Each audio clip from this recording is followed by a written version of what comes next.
Bonjour à tous les boss, très content de vous retrouver pour la première fois de la semaine ici. Hier on était sur hors-jeu. Comme promis, on va se faire un petit récap mercato. Après le dernier débrief Ligue 1, je vous ai dit que c'était une grosse semaine. C'est vrai que demain on a ce fameux giga multiplex Ligue des Champions.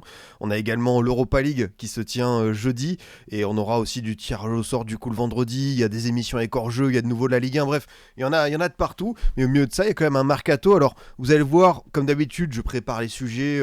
J'essaye un petit peu de voir ce qui se passe à droite à gauche. Il n'y a pas une grande actu transfert pour l'instant. Peut-être que ça va se décanter d'ici les derniers jours. Peut-être qu'on aura un deadline qui sera assez fantastique. Mais en tout cas, on va se pencher là-dessus. Puis comme d'habitude, vous savez, c'est l'occasion un petit peu quand on fait ces différents récaps mercato de parler un petit peu de tout, de foot étranger, de souvenirs lointains, voir un petit peu ce qui se passe à droite, à gauche. Mais bien sûr, je vais vous parler des anciens parce que figurez-vous qu'il y a quelques informations assez étonnantes qui ont été débusquées à droite à gauche et qui méritent quand même le détour. En tout cas, j'espère que vous êtes en forme, que votre début de semaine se passe bien. J'ai l'impression quand même que c'est un peu le calme avant la tempête parce que là on va avoir un scénario assez fou qu'on attend tous, évidemment, avec cette dernière journée de Ligue des Champions, les trois clubs français engagés avec des destins différents. Monaco qui veut encore un peu exister même si la situation actuelle est très compliquée.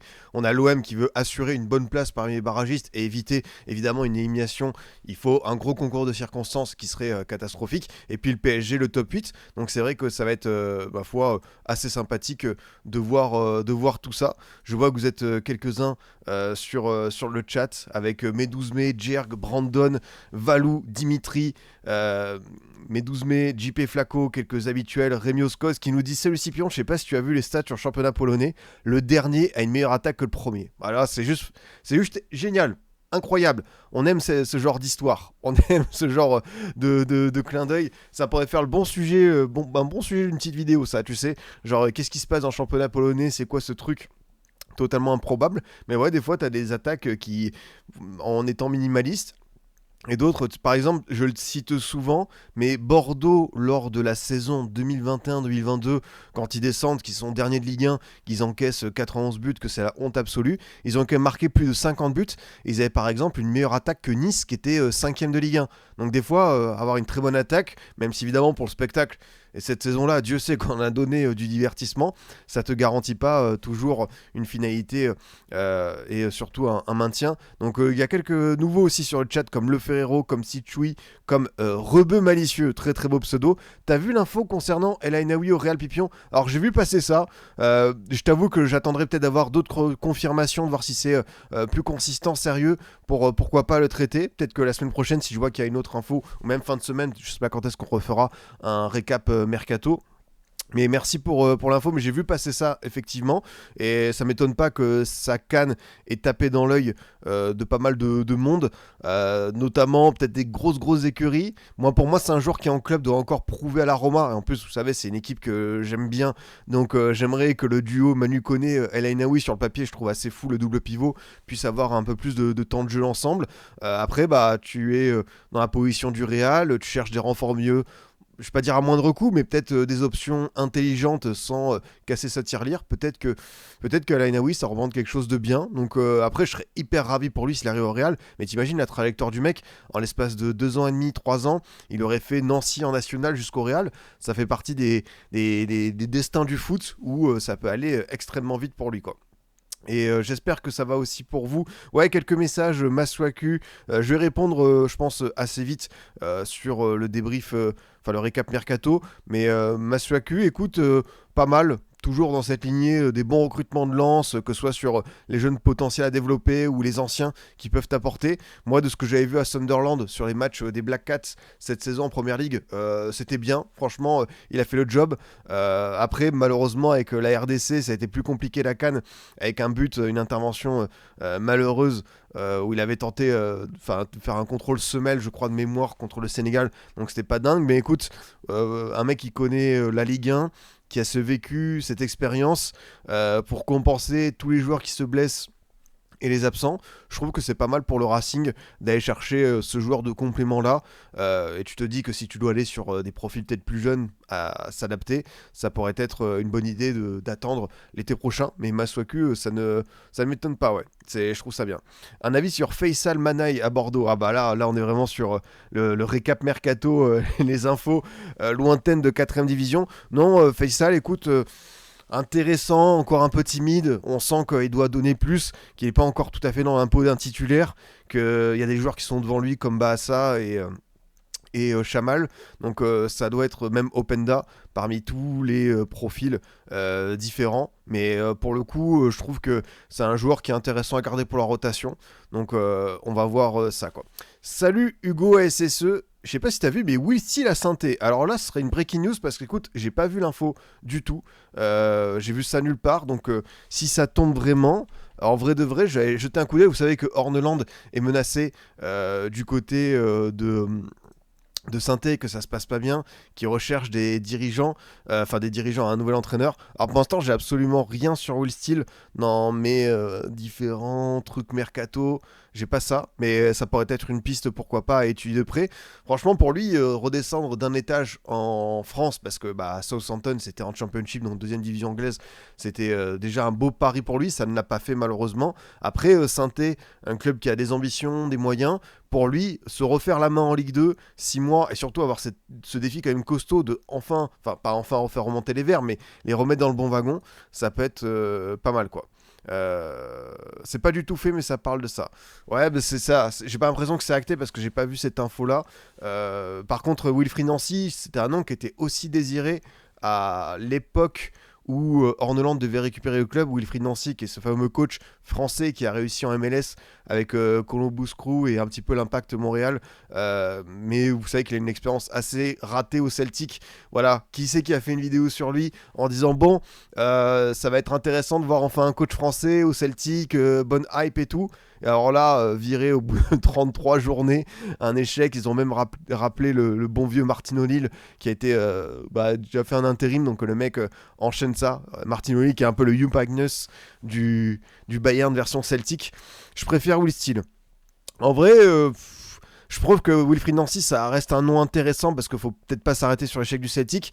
Mais Will Steele, je pense que ça va. Pourquoi pas. En vrai, le voir dans ce projet stéphanois, ça m'intrigue pas mal. Je pense que si c'est lui, ça peut être sympa.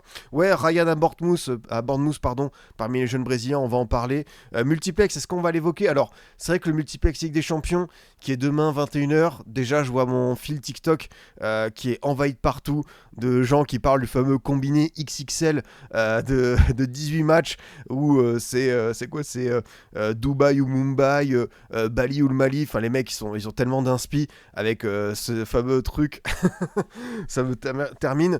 Mais en fait, le multiplex, on va en parler demain sur hors-jeu dans une remote à 13h. On va en parler également ici après le multi à 23h et on refera un bilan avec hors-jeu le jeudi 13h. Donc je pense qu'ici on va faire que du mercato, on va faire vraiment une grosse page pour parler des derniers transferts comme vous le savez d'habitude. On va aller sur le site de l'équipe, voir les dernières infos qui sont tombées. Ensuite j'ai préparé quelques dossiers. Randal Kolo Muani qui est de nouveau désiré par la Juve. Kolo Muani pour qui ça ne fonctionne pas bien à Tottenham. Tottenham veut pas forcément aller le libérer parce qu'ils ont quelques blessés, mais le joueur j'ai vu il a aucune contribution but ou passe D en PL, et pour Kolo Muani vous savez que dans 5 mois il y a une belle échéance, c'est la Coupe du Monde, donc rattraper ça c'est peut-être ce qui va être impératif pour lui, donc Kolo Muani qui pourrait repartir à la Juve et casser son prêt à Tottenham. On a également Oscar Bob, quelqu'un en demandait a dit quoi sur Oscar Bob. Alors c'est peut-être pas la plus grosse info, mais vous savez que c'est un jeune que j'apprécie énormément, qui m'a beaucoup plu à ses débuts avec City. Je trouve que c'est un gamin qui a un truc aussi avec la sélection norvégienne, et il devrait arriver à Fulham qui petit à petit, je vais pas dire qu'ils se reconvertissent en laboratoire pour les cracks c'est des joueurs des fois où tu dis qu'il y a trop de Enfin, il y a pas assez de temps de jeu, il y a un embouteillage, donc Fulham il récupère des joueurs comme ça. Je pense à Smith Rowe d'Arsenal. On a également Harry Wilson de Liverpool et évidemment le potentiel Oscar Bob. C'est vrai que si tu as Oscar Bob, Harry Wilson et Emile Smith-Rowe dans la même équipe, ça aurait une bonne vibe de revanchard quoi. Ouais, Harry Wilson qui est en train de sortir une saison de fou. Je vais pas dire l'expression classique joueur sous-coté et tout parce que vous le regardez pas, vous l'estimez pas, c'est pas le principe. Mais par contre, petit à petit, ce gars-là est en train de se construire une réputation de top but. Franchement, la compilation des golassos d'Harry Wilson à la fin de sa carrière, faudra être là. Parce que le mec, il marque des coups francs, il marque des buts de fou, entrée de surface, il a même des gestes aériens. Donc vraiment très très propre ce gamin-là. Et puis un petit truc sur Dro Fernandez, parce que l'équipe a sorti un article. Désolé, je suis un peu fatigué, peut-être que je parle trop vite et tout. C'est waouh. En plus, je suis sous petite tisane parce que la voix elle est abîmée. Mais on va essayer peut-être d'y aller plus doucement parce que même moi je m'embrouille.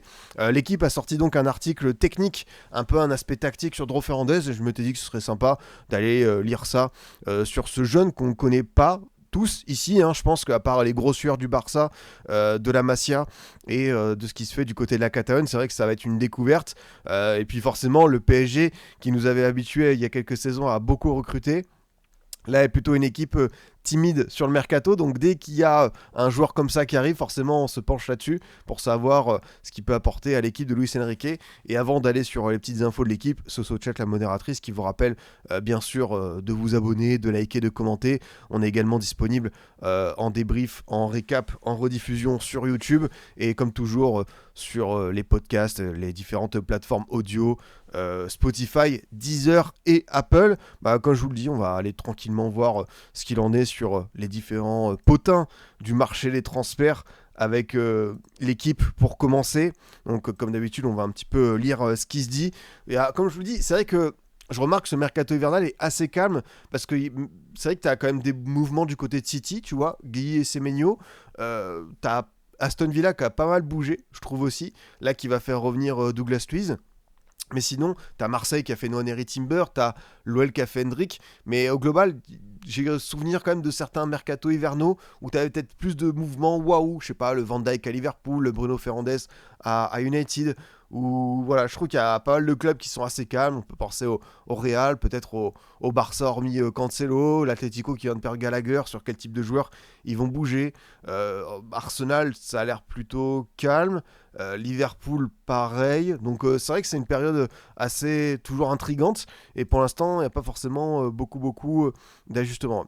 Non, c'est une année de Coupe du Monde, c'est pour ça que par exemple Hendrick quand il va à l'OL, bien sûr pour le club lyonnais c'est une plus-value de dingue, mais pour le joueur, comme je l'ai dit hier sur Hors-jeu, n'oublions pas qu'il y a une Coupe du Monde et que Hendrick qui est quand même un crack, je pense qu'on va arrêter de banaliser ce qu'il fait, et je dis pas ça par rapport juste à ses débuts fracassants avec l'OL, c'est un joueur qui depuis qu'il est adolescent a cette réputation-là, et pour un crack de cette dimension-là, ne pas être dans une première Coupe du Monde potentielle qui arrive l'été prochain, je dis pas que ça fait tâche, parce qu'il en fera des Coupes du Monde, je pense, Hendrick, mais tu vois, dans son vécu, être déjà là à 19-20 ans, ça pourrait être pas mal pour lui. Donc je comprends qu'il soit archi motivé dans cette saison avec l'OL. Et c'est pour ça qu'on évoquera tout à l'heure le cas de Kolo Muani qui, bon, dans la liste de DD, je pense qu'en fait, il n'est pas si loin que ça. Parce que Kolo Muani, il a toujours été apprécié par Deschamps. Mais ce qui est sûr, c'est que tu as la grosse concurrence d'Ekitike, Mateta qui marque peut-être un petit peu le pas,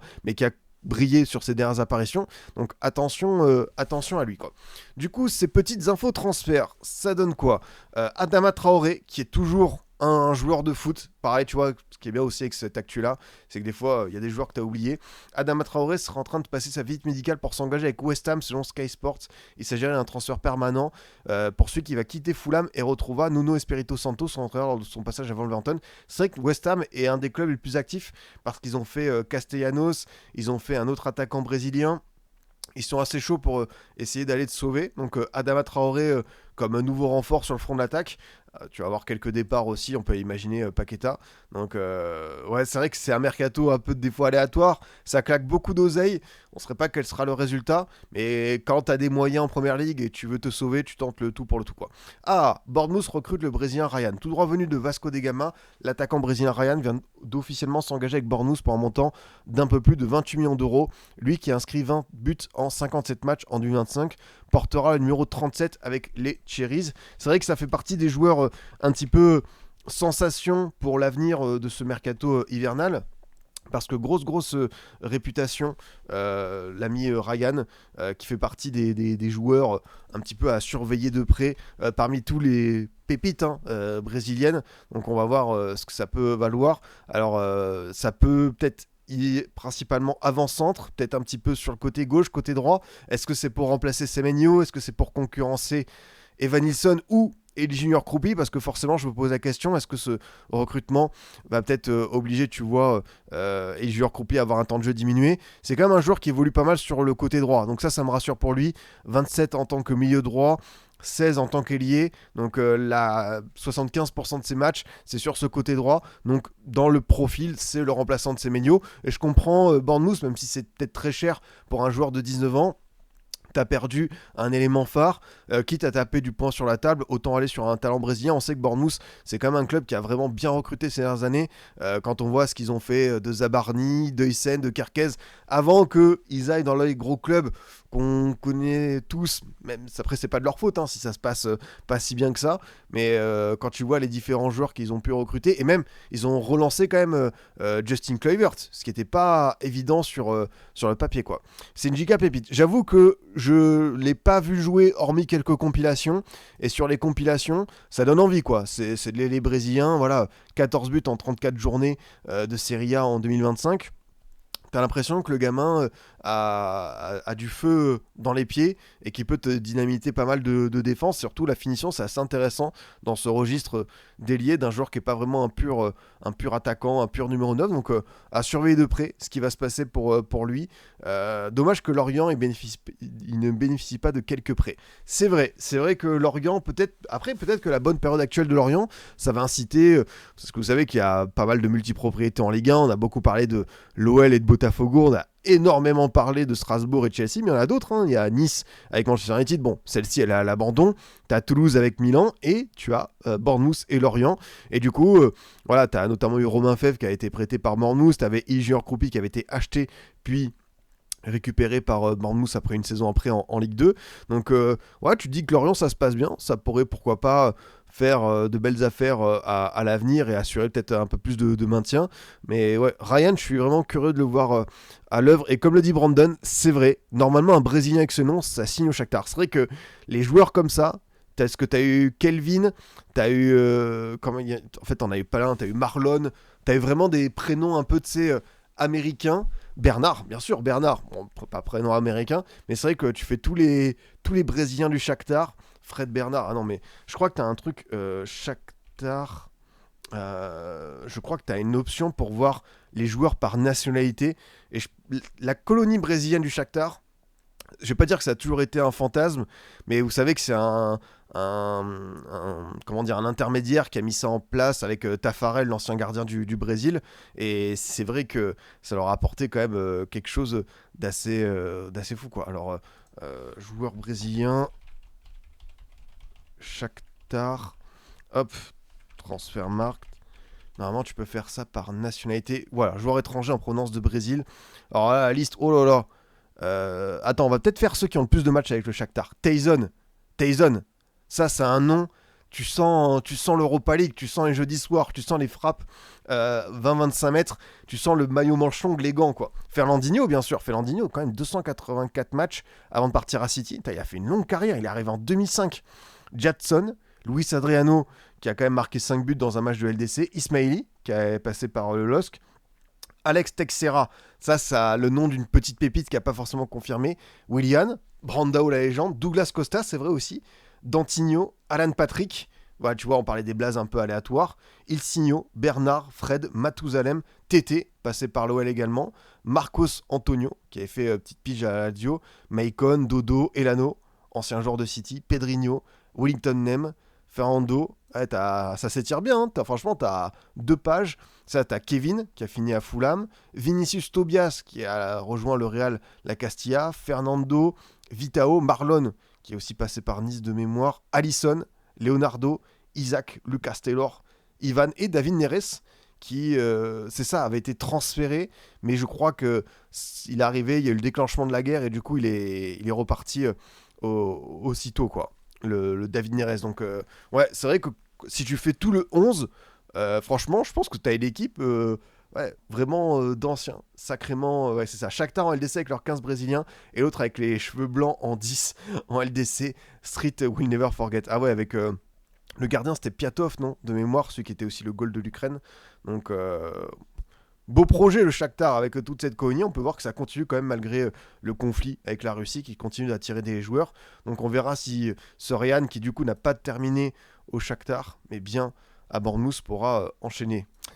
L'OM recrute le jeune milieu de terrain de Sochaux, Victor Joseph. On sait qu'il y a eu Robinho Vaz qui a fait aussi Sochaux-Marseille, donc on va voir.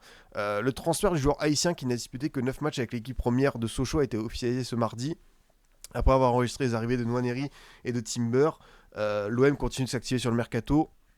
Ce milieu de terrain offensif de 19 ans, Victor Joseph, haïtien, ne compte que 9 bouts de match avec l'équipe première, 4 en national, 5 en Coupe de France, mais il s'est surtout illustré dans les catégories de jeunes. 2024-2025, il a disputé 26 matchs avec les U19 de Sochaux pour 15 réalisations, pas mal pour un milieu de terrain. Cette année avec la réserve du FCSM, il compte 8 rencontres et a inscrit 2 buts. Il vient renforcer d'abord la réserve de l'OM, la Pro 2, entraînée par Romain Ferrier, pour y apporter sa jeune expérience et développer ses qualités. Il a navigué entre plusieurs clubs de la région parisienne, Paris FC, Red Star et notamment Sarcelles. Donc on va voir. Hein. J'avoue pour le coup, je ne connais pas, mais l'OM qui fait de la post-formation. Pourquoi autant parler de ce transfert dans les médias? Écoute, je pense que c'est un peu comme moi. Il n'y a pas beaucoup d'actu mercato, donc la moindre miette, même pour un gamin qui va renforcer l'indemnité, ça va ça va pourquoi pas faire les gros titres. Seulement 25 000 euros, mais mauvais comportement. Agent, oui, après les agents ils peuvent aussi distiller pas mal d'informations. Mauvais comportement, moi je peux pas juger, je connais pas l'histoire et tout, mais on verra. Pour l'instant, ça vient renforcer la réserve. Même Fabrizio Romano a parlé de lui. Ah, je pense que ça veut dire que peut-être l'agent il a le bras long, comme on dit. Rennes a refusé une première offre d'Al Hilal pour Kader Meïté. Première offre estimée à 26 millions d'euros. Ils sont passés à vitesse supérieure, 23 millions d'euros, assortis de 3 de bonus pour l'attaquant de 18 ans, comme annoncé par Ouest France, confirmé par l'équipe. La direction bretonne a directement refusé cette offre. Al Hilal ne devrait pas s'arrêter là. En vrai, il y a quelques jours, ça paraît pourquoi pas un truc de 40 millions d'euros. Donc c'est vrai que 26 millions d'euros, c'est pas le montant prévu. C'est comme d'habitude à quel point tu peux dire non dans la position du club rennais, à savoir évidemment tu as envie de conserver une pépite et aussi un joueur qui a quand même fait ses preuves, voilà, dans un rôle de troisième homme qui peut alterner avec Mbolo, voire Le Paul. Mais aussi du point de vue du joueur, hein, c'est aussi la question.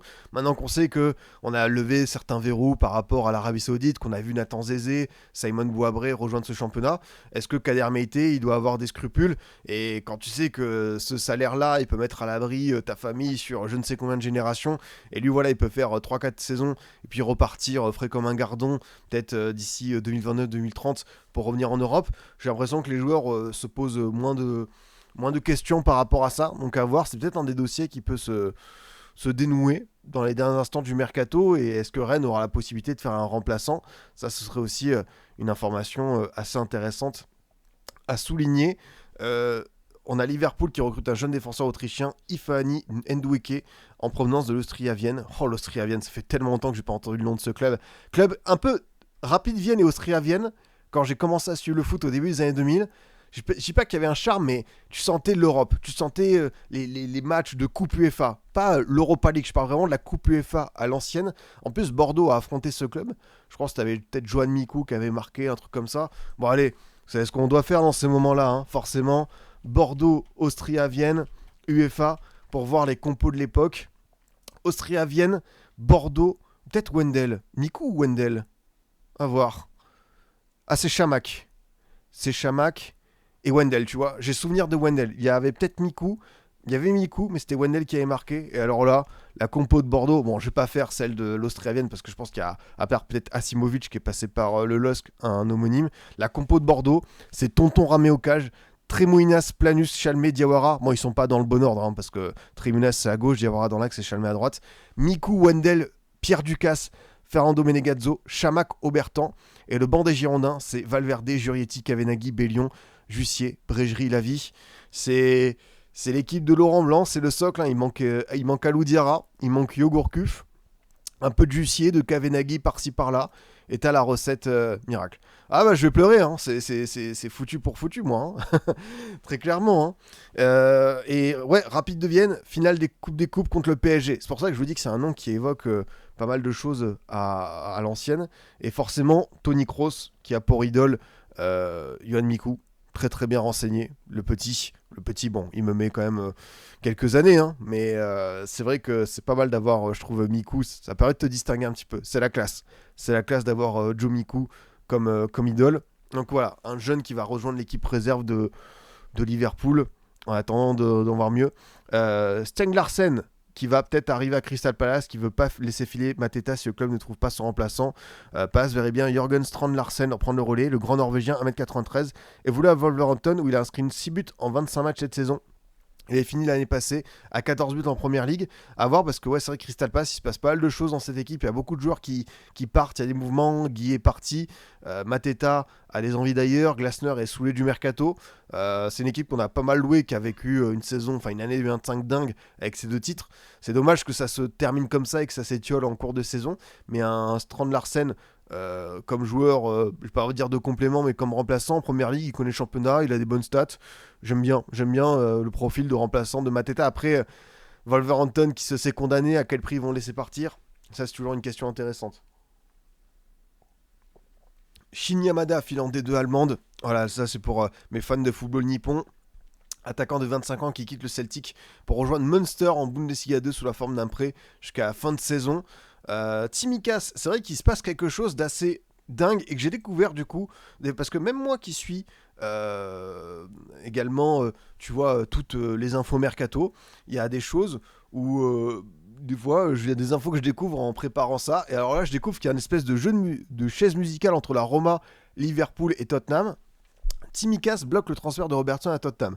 Les discussions entre Liverpool et Tottenham pour le transfert d'Andrew Robertson sont au point mort selon The Athletic. Les Reds veulent faire revenir Kostas Tsimikas de son prêt à Rome pour lâcher Robertson, mais la Roma veut d'abord trouver un remplaçant au grec avant d'autoriser son retour à Anfield. Du coup, la Roma a besoin de faire un joueur pour libérer Tsimikas qui doit du coup revenir à Liverpool pour permettre à Robertson d'aller à Tottenham. Je crois que tu as une indemnité de transfert de 5 ou 6 millions d'euros pour Robertson. En vrai, Robertson, je suis Liverpool, je le garde dans la rotation, donc je peux comprendre leur point de vue. Je suis curieux de voir comment il peut s'intégrer dans ce dispositif de Thomas Frank, si Thomas Frank est encore là. Mais en termes de leadership, de vécu, de remobilisation, Andrew Robertson, pour moi, c'est un peu je vais pas dire un chien de la casse, mais c'est un joueur qui en veut sur le terrain et qui va peut-être un peu rebooster ce Tottenham qui des fois a manqué de caractère sur pas mal de matchs pour un petit peu se bouger, vu la situation en Première Ligue. En Champions League, ils sont proches de faire top 8, ce qui serait quand même une très belle performance. Mais en Première Ligue, quand t'es 14, 15e, c'est pas normal. Déjà que la saison dernière, t'as frisé la correctionnelle. Donc Robertson, moi j'aime bien cette idée d'aller prendre un tonton comme ça, un gars avec de l'expérience pour apporter ce qu'il a connu longuement en Première Ligue. Et du coup, c'est vrai que Tsimikas, ça l'a pas forcément fait à la Roma, donc redevenir ce numéro 2 à Liverpool. Mais je crois que la Roma pourrait faire le fameux Wolfe, le joueur de Wolverhampton, comme nouveau latéral gauche. Donc peut-être que ça va réussir à se faire un petit peu dans ce sens. Mais c'est, comme je vous dis, c'est fou. Des fois, il y a des histoires, je découvre des transferts, des trucs un peu, des mouvements obscurs. Et ta question, Robin, à Liverpool, le jeune Rio Ngumois, il donne quoi? Évidemment, on a tous connu Ngumois avec ce but fou contre Newcastle qui avait donné la victoire en début de saison. Après, voilà, il y a quand même du monde dans la hiérarchie. C'est un joueur qui fait étape par étape, qui a quand même eu des petites situations en coupe, qui a eu forcément également des entrées en jeu. Mais on sent qu'il n'y a pas la volonté de brusquer, de bousculer certaines étapes. Donc je pense qu'Ngumois faudra faire le point l'été prochain. Si tu as certains départs, tu vois, Chiesa notamment, je pense qu'il va peut-être grimper dans la hiérarchie, quoi. Ça parle de Metalli à Roma. C'est vrai que Metalli à Roma, j'ai vu aussi passer cette rumeur, mais Metalli est blessé actuellement. Donc faire venir un joueur blessé en cours de mercato hivernal, ce serait pas évident, quoi. quand même sous-utilisé. Après, moi, j'ai bien aimé, évidemment, ses apparitions, son grain de folie. Donc ouais, on en veut toujours plus pour certains jeunes. Peut-être qu'Arne Slot, il a d'autres problèmes actuels que le temps de jeu de Rio Ngumua. Très actif sur ce mercato, Schalke 04 annonce une nouvelle recrue, Dejan Ljubicic. Évidemment, je pense à Ivan Ljubicic, formidable joueur de tennis croate. Le milieu de terrain autrichien a signé un contrat jusqu'en juin 2028 et était jusque-là au Dynamo Zagreb. C'est vrai que le petit Schalke 04 qui fait Dzeko et Ljubicic, c'est quand même pas mal comme mercato pour un club de D2. Schalke est leader de son championnat et pourrait revenir donc en première division, en Bully. On a le gardien grec Christos Mandas qui s'engage avec Bournemouth en France à la Lazio. Moi, je pense pour être remplaçant de Petrovic. Il est prêté jusqu'à la fin de saison, le gardien de 24 ans. D'après Sky Sport Allemagne, Hambourg sera en négociation avec Fribourg pour recruter l'ailier Eren Dixie. Cologne et Wolfsburg seraient également attentifs à la situation du joueur de 24 ans. Dans les petites news comme ça, des fois je m'arrête pas parce que je pense que les joueurs, je les connais pas tous par cœur. Je sais que peut-être que je vais briser un tabou, une omerta, mais oui, je ne connais pas tous les joueurs de la planète, donc des fois il n'y a pas de commentaires à apporter. Dan Neil, c'est vrai que ça fait partie des joueurs qui avaient permis à Sunderland de remonter en PL, qui rejoint du coup Ipswich Town. Un revenant, Raheem Sterling, qui est toujours un joueur de foot. C'est comme je disais, Adama Traoré, alors lui, pour le coup, il n'y a plus aucun temps de jeu. Selon le journaliste Simon Johnson, Raheem Sterling aimerait quitter Chelsea de manière définitive. Suite à un prêt infructueux à Arsenal la saison passée, l'international anglais revenu à Chelsea n'a joué aucun match cette saison. C'est vrai que Sterling, il est vraiment boycotté, il est mis de côté. En vrai de vrai, Sterling, il y a un club en France où je me dis que ça pourrait être la fausse bonne idée, parce que même si on parle de Sterling en termes de conditions de jeu, et même c'est vrai que c'est un joueur qui a régressé, est-ce que vous avez la vision sur Monaco? Voilà, merci Yazmax. Sterling à Nice. C'est vrai que Sterling à Nice aussi, t'as ce truc, mais vous imaginez pas Sterling à Monaco? Il y a... Je sais pas, je le projette avec ce maillot-là. Après, évidemment, le truc avec Raheem Sterling, c'est le salaire, tu as raison de le dire.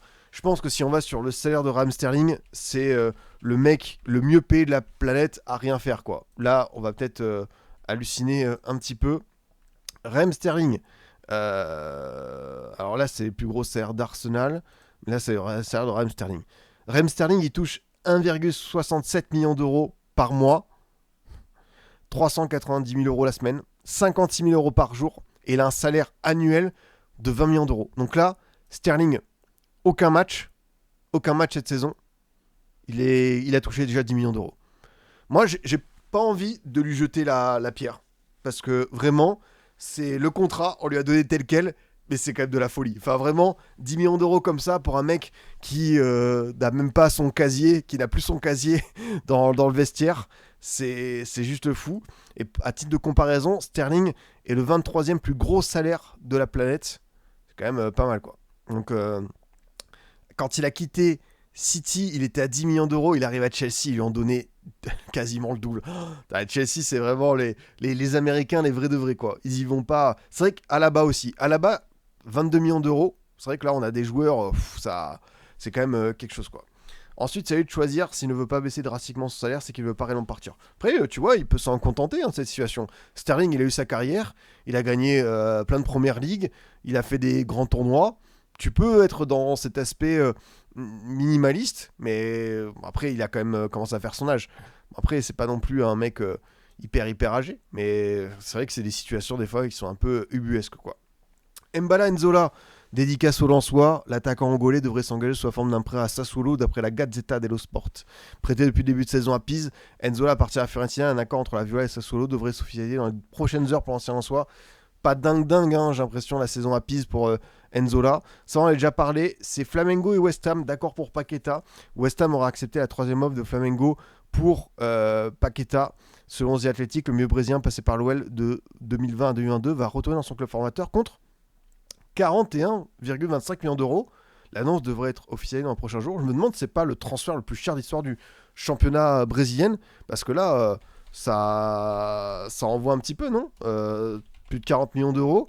Je pense qu'on est sur un record, hein. À mon avis, je sais pas si tu as déjà eu un truc plus cher dans l'histoire du Brésil. Là, comme ça me vient pas forcément à record de transfert. Est-ce qu'on va l'avoir? Alors, non, comment je fais? C'est pour... pas pour nouveaux joueurs uniquement, voilà, c'est ça. Gerson, Gerson, 27 millions d'euros. Oh ouais, il casse bien le record, hein. Franchement, c'est fou quoi. Ouais, Neymar, c'était évidemment le truc quand il est retourné à Santos ou quand il est parti surtout au Barça. Gerson, Victor Roque, t'as Thiago Almada, Botafogo, Danilo, Botafogo.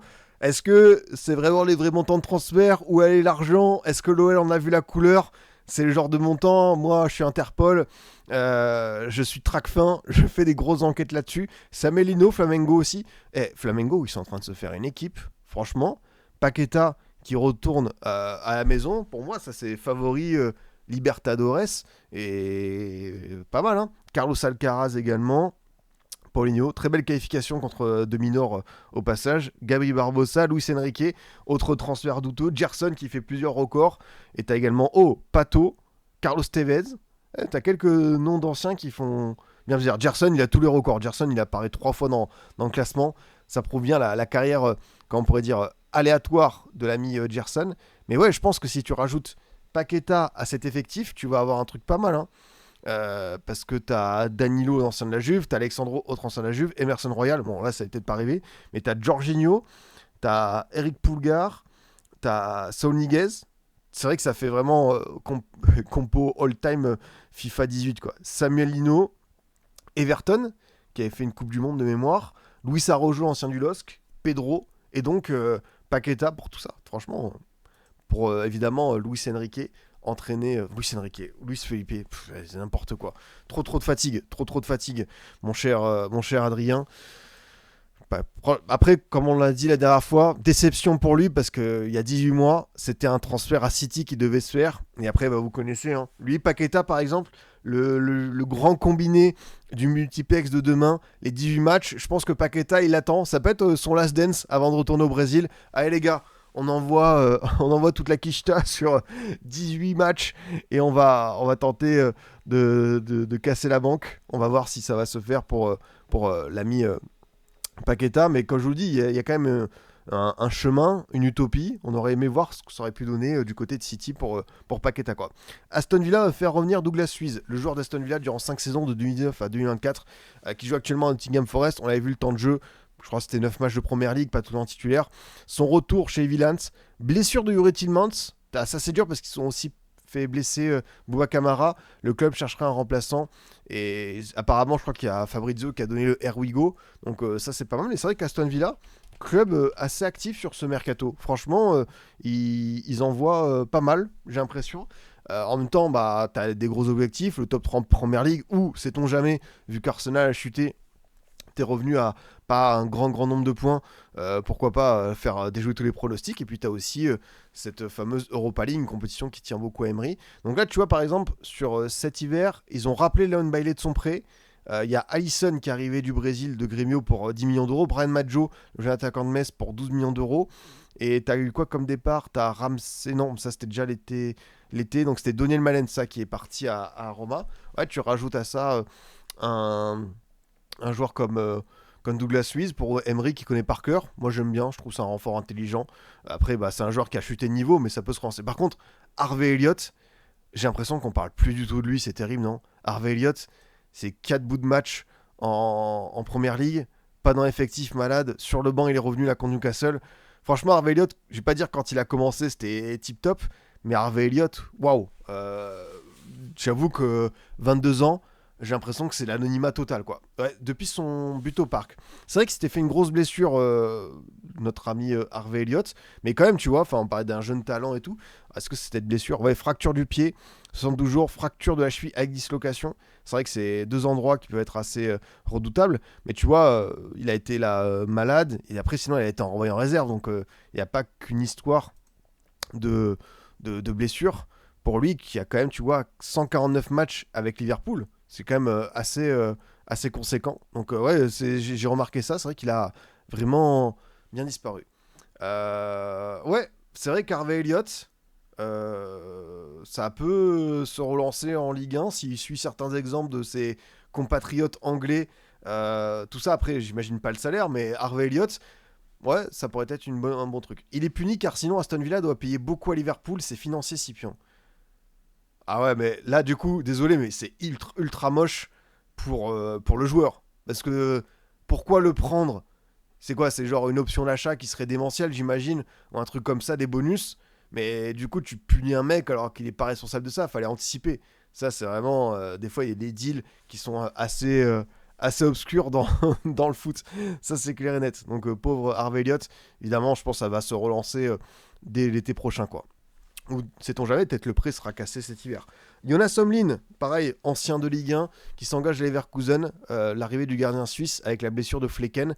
Du coup, il est prêté par Mönchengladbach. Il portera le numéro 18, lui qui a joué à Montpellier, c'est vrai. Donc un ancien qu'on va prendre plaisir à retrouver comme ça en Bundesliga dans une équipe Ligue des Champions. C'est vrai que c'est pas mal, franchement, pour lui, passer de Mönchengladbach, équipe un peu malade cette saison Bundes, à ça, c'est quand même un vrai saut. Avant de passer sur les infos du lundi, il faut quand même que je fasse un petit arrêt sur image sur un truc exceptionnel qu'on m'a envoyé. Le club de 7ème division, je crois, Reges Industrial CF en Espagne, qui annonce l'arrivée d'un joueur. Et j'ai vérifié si c'était pas dire un prank ou c'était de l'IA, mais Dani Guiza, qui rejoint cette équipe. Dani Guiza a remporté l'Euro 2008 avec l'Espagne. Il était à l'époque un joueur de Majorque qui a également porté les couleurs de Fenerbahçe. Et du coup, j'ai découvert que ce gars-là était toujours en activité. Le mec, 45 piges, il continue de se faire des petits clubs amateurs, tu vois, sans faire trop parler. Et ça, c'est quand même assez fantastique. Le mec, tu vois, il a enchaîné des clubs, il est même parti au Paraguay, en Malaisie. Il a fait, comme je te dis, Majorque, où sa fameuse saison de Pichichi, c'est ça, à 27-28 buts, fantastique. Fenerbahçe. Et derrière, tu vois, ça a été un peu plus dilué. Et à partir du moment où il a fait encore Cadiz, et après, tu vois, il a fait des clubs obscurs, Sanluqueño, Algaida, Rota, Roteña, le Rayo Sanluqueño, autre club. Et là, c'est Reges Industrial, Reges, sa ville natale. Donc, il se fait un petit plaisir. Voilà, à 45 piges, il va aller se faire un vrai kiff en allant dans cette équipe. Et vraiment, est-ce qu'il n'y a pas plus pipionesque que cette info? Allez me la chercher. Mais tu vois, même Transfermarkt n'arrive pas à suivre le rythme et à nous donner des informations sur le club potentiel, les clubs potentiels de ce gars-là, passé 2021-2022. Ouais, 27 buts en 37 matchs avec Mallorca. Et comme je vous dis, ouais, avec l'Espagne, c'est 6 buts en 21 matchs. Avec ce maillot Adidas rouge avec l'espèce de bande noire qui faisait un espèce de trait ondulé, je m'en souviens bien. Et du coup, elle était dans cette équipe. Tu vois, elle avait même marqué et contre la Grèce et en demi-finale contre la Russie. Donc, on va quand même pas se faire un kiff comme ça, mais je pense qu'on peut y aller tout droit. Est-ce qu'on se ferait pas la compo de l'Espagne sur cette finale? Casillas au cage, Ramos, Marchena, Puyol, Capdevila, Senna, Marcos Senna, très incroyable joueur. Xavi, Fabregas, Iniesta, Torres, Silva. Et alors sur le banc, t'as du David Villa, t'as du Dani Guiza, t'as du Santi Cazorla, t'as du Xabi Alonso, Arbeloa, Raúl Albiol. C'est peut-être pas l'effectif prime comme on a pu voir à la Coupe du Monde où t'avais en plus même à l'Euro suivant, t'avais les Jordi Alba, les Busquets, tout ça. Piqué, franchement, c'est quand même stratosphérique. Et après l'Allemagne, tu vois, pas dégueu aussi, hein. Jens Lehmann, Friedrich, Mertesacker Lam, Thorsten Frings, joueur immensément adoré ici, Michael Ballack, le maudit des finales, Miroslav Klose, Podolski, Schweinsteiger. Ouais, ça c'est quand même vraiment pas mal du tout quoi. Ballack qui perd une deuxième finale. Ah bah tu vois, on est connecté. Ça c'est clair et net quoi. Donc ouais, le maillot de l'Espagne, c'est Espagne 2008. Hop, ce dont je vous parlais, il va apparaître pas loin. Ah non, j'ai confondu d'époque. Bah tu vois, effet Mandela, j'étais sûr qu'ils avaient une espèce de bande sur leur maillot. Trop bizarre. J'ai confondu, je pense, d'époque. Je suis devenu fou. Mais j'étais convaincu qu'il y avait une espèce de bande noire un peu bizarre. Parce que du coup, non, le maillot, il est pas du tout avec ce truc-là. Ou est-ce que c'est... Non, même le jaune là qu'ils ont, c'est pas ça. Je crois que t'as Archive Kit qui fait tous les maillots historiques. Des différents clubs et sélections. Peut-être que je vais le trouver à ce moment-là. Spain, kit historique. Ok. Tac. Je pense que c'est dans les années 2000. Voilà, c'est celui-ci. Tu vois, je suis pas fou. Je pensais qu'ils avaient gagné l'Euro avec ce maillot, mais c'est celui juste après. Donc voilà, tu vois. Je suis peut-être fatigué, mais au moins je suis encore lucide, je me suis juste trompé d'époque, quoi. Mais ouais, tu vois, cette petite bande, elle avait fait son effet, quoi. Hitchelberger, j'en ai mis des frappes de loin sur FIFA avec ce monstre. Exactement. Franchement, ce joueur-là, très sous-côté, enfin pas sous-côté, mais vrai bon joueur. Ah, il y a quelques maillots qui rappellent des souvenirs, hein, tu vois, bon, le maillot de la Coupe du Monde 2006, comme ça, avec l'effet Team Guys, mais l'extérieur blanc, rouge, jaune, comme ça, franchement, le maillot est très sympa aussi. Je trouve qu'il envoie pas mal, hein. Bon, tu pourrais croire là que c'est un maillot de Liverpool extérieur avec le flocage Xabi Alonso, mais il est vraiment bien. Toi, tu disais 2001. Après, là, tu vois, t'as vraiment les templates à l'ancienne. T'as celui-ci aussi avec les trucs sur les côtés pour respirer. Ouais, 99. Après, tu vas avoir d'autres types de maillots, mais t'en as certains qui peuvent voir le coup. Après, je crois que dans les années 2010, t'as peut-être eu moins de grosses réussites. Enfin, tu vois, celui-là, juste après la Coupe du Monde, c'est des trucs un peu comme ça, collant V bizarre. T'as le bleu comme ça, c'est vrai que souvenir de l'Euro 2012. Ouais, tu vois, le petit scapulaire 2013. Là, t'as ce 2014, c'est échec Coupe du Monde. Ça, c'est le maillot quand Van Persie leur met tarif avec les Pays-Bas. Après, on va arriver sur d'autres considérations. Ah, les maillots de la Coupe du Monde 2006, c'est dans le all-time. Hein. Ça, c'est clair et net. Hein. Et ils avaient gagné la Coupe des Confédérations 2009. C'est vrai. C'est vrai que je crois que c'était le cas.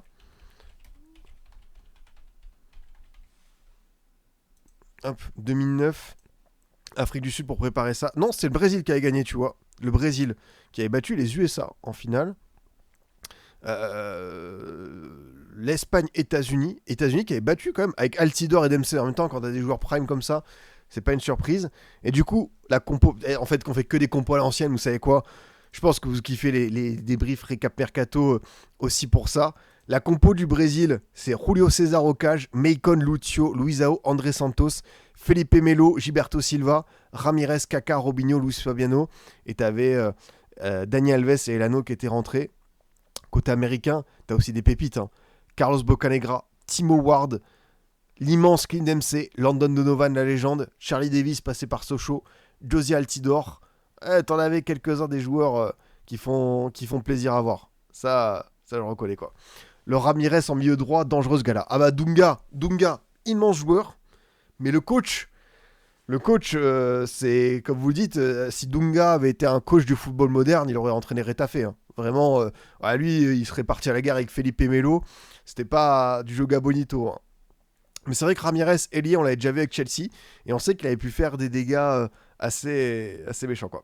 Il était vraiment fort, Donovan, ou c'était juste le meilleur joueur US? Vrai bon joueur. Pas une ultra légende du foot, mais vrai bon joueur pour le coup. C'est un mec qui savait se transcender, qui a pas forcément fonctionné, je crois, c'était à Leverkusen, qui a eu son petit passage en première ligue avec, voilà, Everton. Je crois qu'il a fait Fulham, mais fais voir un peu la carrière de London Novan, parce que lui, c'est les LA Galaxy, où il s'était embrouillé, enfin, pas embrouillé, mais avec Beckham, il a dit tu sais pas où tu mets les pieds, mon garçon, là, il va falloir nous donner plus. Alors, Beckham, il était là, juste en pépère. Tu vois, Leverkusen réserve, il a fait 7 matchs avec le Bayern, pas dingue.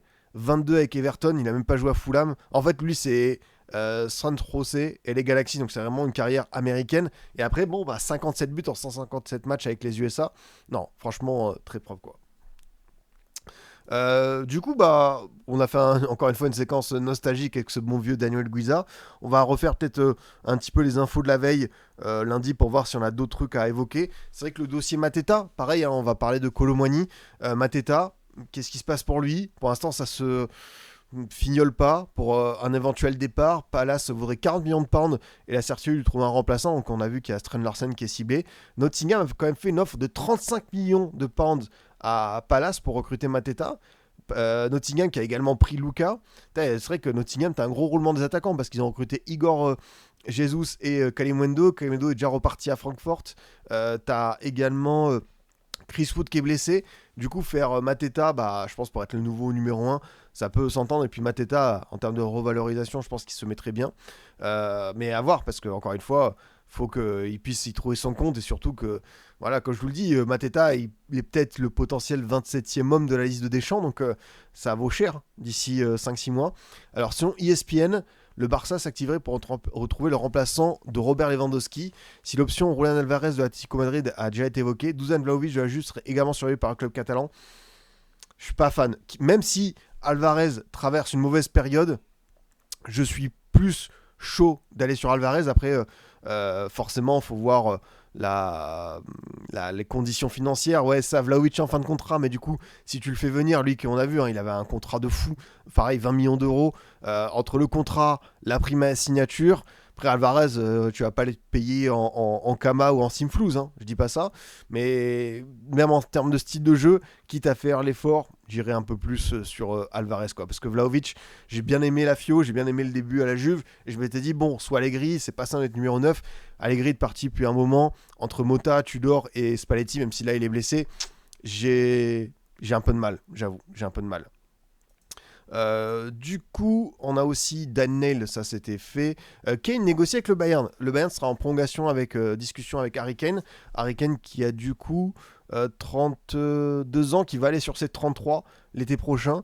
Donc pour le moment, il est lié au club jusqu'en juin 2027. En vrai, vu son niveau encore, faut voir à partir de quand tu vas identifier le déclin. Vous savez aussi qu'Harry Kane, il a cette lointaine envie de retourner en Angleterre. Alors est-ce que ce sera Tottenham ou est-ce que ce sera ailleurs, mais pour peut-être aller chercher le record de buts en PL. Donc à voir comment ça pourrait se faire. Mais d'un point de vue du Bayern et des performances, Harry Kane, vu son style de joueur, vu le style, vu ce qu'il fait, je pense qu'il a encore au moins 1 an et demi, 2 ans au haut niveau. Alors peut-être de se poser des questions d'un point de vue physique, mais moi je pense que ça peut le faire, quoi. Kane, je le sens à Everton. Moi je le vois bien revenir à Tottenham. En vrai, je vois bien revenir aux Spurs, qui n'ont pas eu des attaquants, tu vois, qui ont... Après, tu passes après Harry Kane. Donc, Richarlison, bon, qui était déjà là, mais Solanke, Colomwani, Matistel, tout ça. C'est pas évident, tu vois, de passer après un monstre comme ça, quoi. Évidemment, ça fait partie des joueurs qui mériteraient leur Ligue des Champions. Ça, je pense qu'on est tous d'accord. Salut Big Gabil, j'espère que tu vas bien, le boss. Valence recrute Guido Rodriguez. Valence aurait validé le transfert de l'Argentin, passé par le Betis, lui qui était à West Ham. Donc Valence, pareil, mission maintien, un peu comme Séville, Gérone, des équipes malades en Liga. Donc ça se renforce dans ce sens. Agada est un joueur de Saragosse. Alors là, tu vois, Real Saragosse, D2 espagnol, attaquant nigérian, William Agada en provenance de Salt Lake. Quand tu donnes ce genre d'infos, c'est vraiment, j'ai l'impression qu'il y a plus beaucoup d'éléments à traiter, que l'actualité est assez terne. J'ai rien contre William Agada, mais c'est juste que il y a pas grand chose à raconter. Si c'était encore un club de Liga, je pourrais le comprendre. Beşiktaş active l'option d'achat de Tammy Abraham. Le futur de Tammy Abraham se précise. C'est vrai qu'on a parlé tout à l'heure de Aston Villa, et j'ai vu qu'il pourrait pourquoi pas faire son retour du côté des Villans. Donc en attendant, l'international anglais 11 sélections 3 buts a été acheté par le Beşiktaş, option d'achat 13 millions d'euros. L'anglais qui définitivement la Roma pour la Turquie. Cette saison, c'est 13 buts en 26 matchs. Donc Abraham pour être un remplaçant de Watkins, notamment, voire de Guessant selon certaines positions.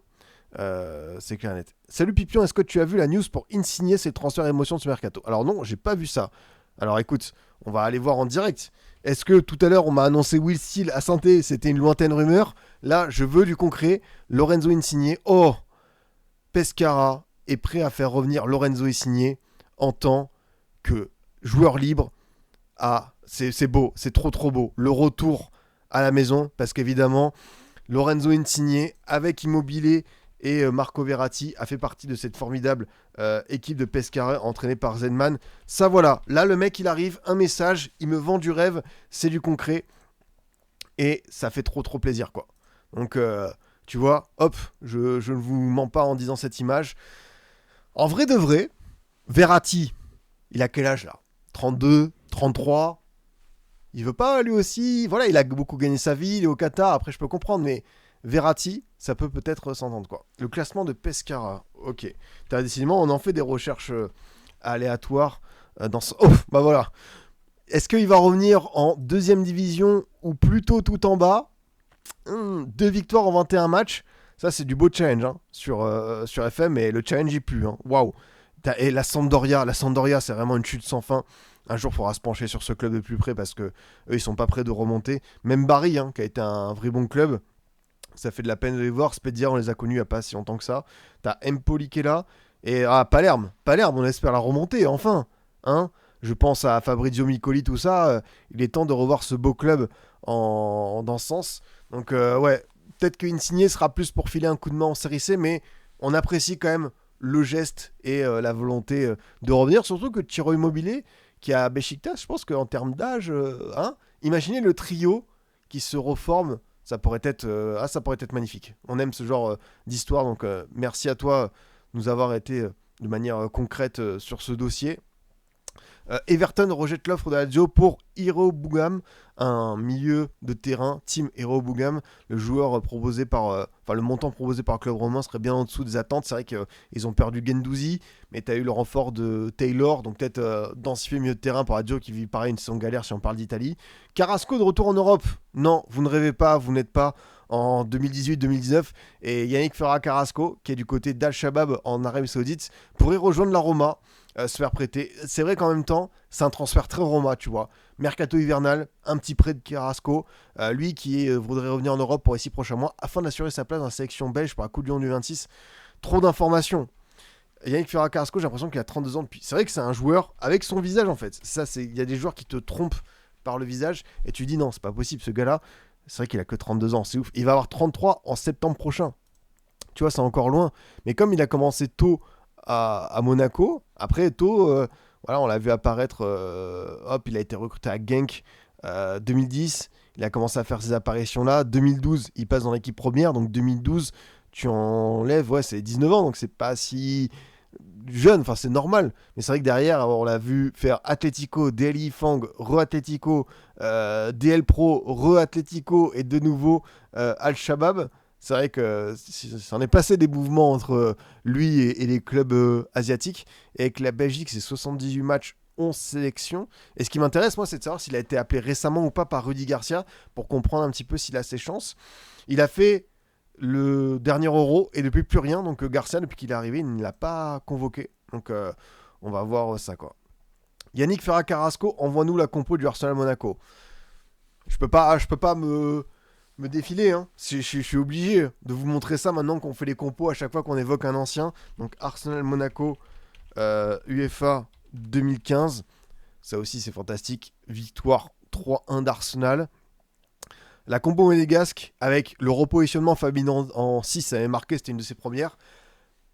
Comment t'as pu aller gagner à l'Emirates avec cette défense? Ça reste peut-être un des plus grands exploits du foot français.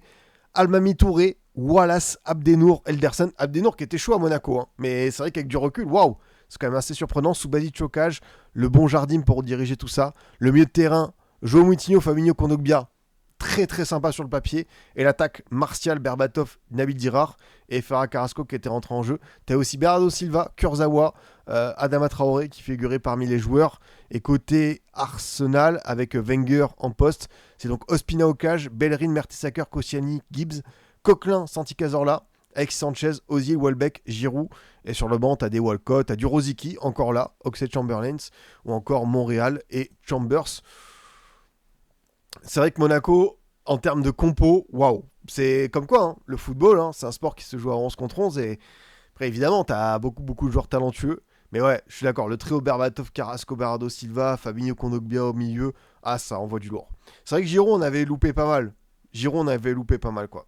Et Paulista, je pense que c'était celui qui était à Valence, effectivement. C'était tout à fait lui, quoi. Un jeune croate qui arrive, Leon Jarkirovic, qui arrive à l'Inter en provenance du Dinamo Zagreb. Ça s'est fait. Oscar Bob, on va en parler. Et après, voilà. El Ainaoui, on a commencé à l'évoquer cette rumeur. Selon As, le Real gardera un œil sur le milieu marocain El Ainaoui en contrat jusqu'en juin 2030 avec la Roma. Formé à Nancy et passé par Lens, il s'est fait remarquer grâce à de belles performances lors de la CAN. Voilà, As, on sait que la presse espagnole, on peut dire que ça peut être des fois un peu aléatoire niveau info. Mais si ça peut se faire pour lui, je serais trop content. Enfin, imaginez encore une fois cette trajectoire de fou en l'espace de quelques années. Donc sincèrement, à surveiller de près. Peut-être que sa canne l'a fait changer de dimension et brûler certaines étapes. Lui qui n'est pas un titulaire à Roma, qui n'a pas encore eu un temps de jeu dingue. Et comme je vous le dis, je serais trop emballé à l'idée de le voir enchaîner avec Manu Koné. Je suis pas fan de Cristante. Mais El Ainaoui, écoutez, si le Real se dit il y a peut-être un truc à faire pour un montant pas délirant, ça peut être bien. Donc trop bien pour lui, même pour le Maroc, hein, avoir des joueurs comme ça du côté des très très grands clubs, ça fait aussi la différence. Ah oui, Anselmino, rappelé par Chelsea, qui a joué 10 matchs avec le club allemand. Apparemment, il était en larmes quand il a appris la nouvelle. Donc assez dur pour le gamin qui rentre à Chelsea. Peut-être que Chelsea a pas trouvé forcément son lauréat en défense et du coup pour faire le nombre, ça a compensé ou peut-être que c'est une demande d'Euro Senior pour à faire le nombre. Mais c'est vrai que on a pas mal de joueurs qui sont rappelés de leur prêt. On peut penser à Demba Diop avec Strasbourg. Ça a été le cas, lui qui a rejoint Toulouse. Donc ouais, c'est vrai qu'au milieu de tout ça, t'as des joueurs. Et bon, même s'il n'a pas été tout le temps titulaire, bah, je sais pas ce que t'en dis, Thibaut, toi qui es un vrai suiveur de Dortmund, mais ça fait de la peine à voir. En tout cas, le maillot comme ça, c'est vrai que ça fait plusieurs fois que je le vois, le maillot Ligue des Champions de Dortmund, avec ce Vodafone noir, le noir simple mais efficace. Les maillots de foot, c'est vrai qu'aujourd'hui, tu as tellement de propositions, on a tellement qui sortent, mais tu vois, ce truc-là, il me plaît beaucoup, quoi. Euh, ouais, c'est ça, en fait, il avait l'air de vouloir rester en Allemagne. C'est ce que j'ai cru comprendre également. Et oui, Benski, toi, en tant que supporter de Strasbourg, tu te frottes les mains, hein, parce que Anselmino, tu sais qu'un jour ou l'autre, il va arriver chez toi, hein. Ça, c'est clair, hein. Le Deportivo Alavés devrait vendre son meilleur buteur, Carlos Vicente, 10 buts en 25 matchs à Birmingham. Et l'Espagnol de 26 ans va rejoindre le club de Championship contre 8 millions d'euros. Et puis après, on a encore 2-3 autres infos qu'on avait vues dans ce sens. Vodafone, exactement, ambiance émue. Et sponsor ému. Voilà, Vodafone, il y a des sponsors. Ça va être associé, quoi qu'il arrive, à certaines équipes. Les amis, on a fait un beau tour des différentes infos. Je vous propose tour des infos, des maillots et des compos d'anciens. On va peut-être aller checker un petit peu, comme je vous disais, ces différentes histoires de mercato, de dossiers qui s'opèrent. Évidemment, j'ai supprimé quelques onglets parce que là, ça devient n'importe quoi. Je ne m'y retrouve plus du tout. Kolo Muani, la Juventus veut faire revenir Randal Kolo Muani, passé en prêt lors de la deuxième partie de saison dernière. Randal Kolo Muani a laissé une bonne trace à la Juve, c'est vrai, je crois que c'est une dizaine de buts en 20-21 apparitions, à tel point que la vieille dame veut rapatrier l'attaquant français cet hiver malgré son prêt à Tottenham. L'aventure de Kolo Muani au PSG ne s'est pas passée comme prévu, c'est peu de le dire. Recruté à l'été 2023 en grande pompe contre 90 millions d'euros, après une énorme saison avec Francfort, l'attaquant français était attendu pour être le parfait complément à Dembélé et Mbappé à son arrivée dans la capitale. Finalement, ça ne l'a pas fait. Pris en grippe par Luis Enrique, par les supporters, malgré voilà, saison à 12 buts en 44 matchs, insuffisant. Deuxième partie de saison, la première, ça joue plus du tout. Ensuite, il se fait prêter à Turin. Donc 22 matchs, c'est ça, et 10 buts pour lui. Komani voulait naturellement retourner dans le P11 cet été. Finalement, c'est vrai que ça s'est pas passé comme prévu. Et finalement, c'est Tottenham qui allait le chercher dans les derniers instants du mercato, en sachant évidemment que tu as eu cette histoire que le PSG l'a prêté à Tottenham, je crois, sans option d'achat, sans indemnité de prêt. Donc c'était vraiment en gros, ok, va avoir du temps de jeu là-bas et on en reparlera quand tu reviendras. Finalement, c'est vrai que cette aventure en terre londonienne ne se passe pas réellement comme prévu pour lui. Pas le moindre but en PL dans une équipe à la dérive. Parti pour rester cet hiver à Londres, Kolo Muani pourrait finalement être sauvé par la Juve. En effet, encore les dernières informations de Sky Italia et de Sky Sports, la vieille dame est prête à tenter le coup pour Kolo Muani. La vieille dame est prête à une opération qui reste quand même difficile à imaginer pour différentes raisons.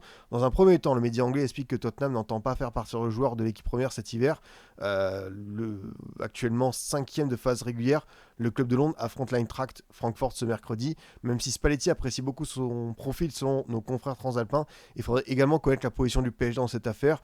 Une chose est sûre, la Juve pourrait s'offrir un renfort totalement inattendu dans les derniers jours du mercato hivernal. Après, la position du PSG, je pense pas qu'ils vont bloquer le truc.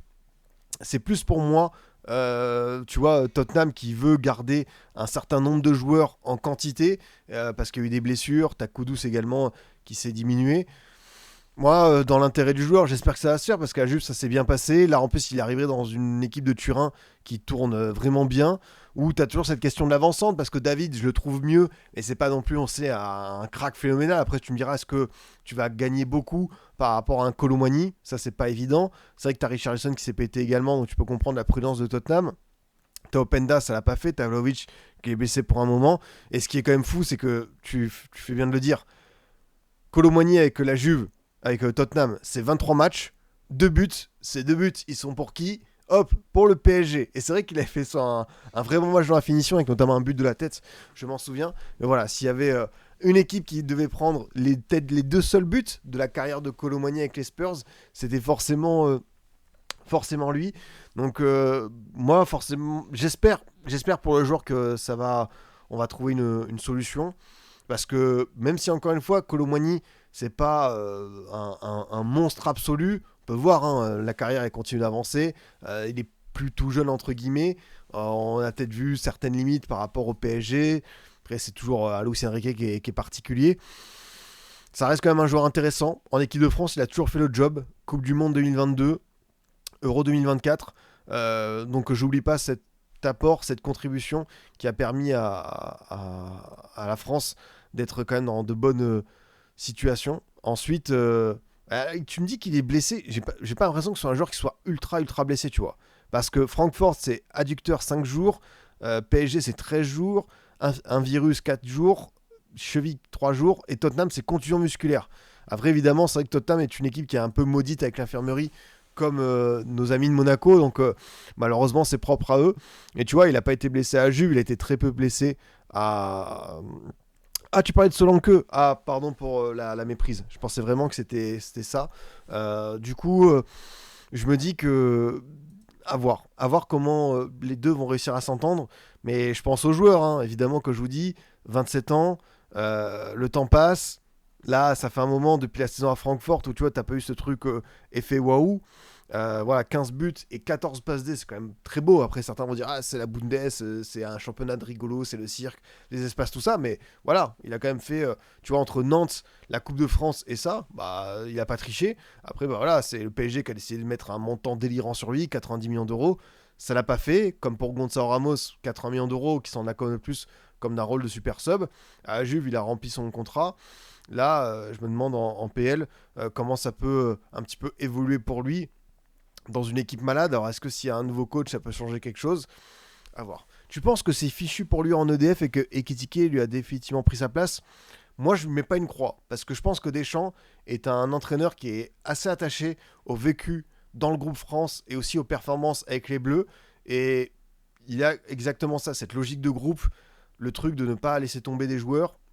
Et je pense que Kolo Muani, quand même la saison est archi galère, il n'a mis que 2 buts, il figure toujours dans les petits papiers. Je te dis pas qu'il sera à la Coupe du Monde parce que bah Ekitike, voilà, Mateta a fait ses preuves, t'as aussi des joueurs, on peut pas les mettre de côté comme les Thuram, on sait qu'en équipe de France c'est compliqué, mais pareil lui aussi il a ce vécu dans le groupe France depuis 5 ans.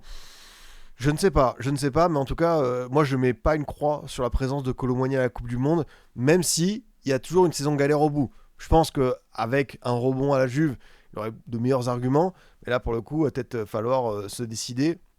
Et peut-être, c'est vrai qu'il arriverait dans un contexte idéal pour se relancer dans la Juve de Spalletti qui a fait un gros match contre Naples.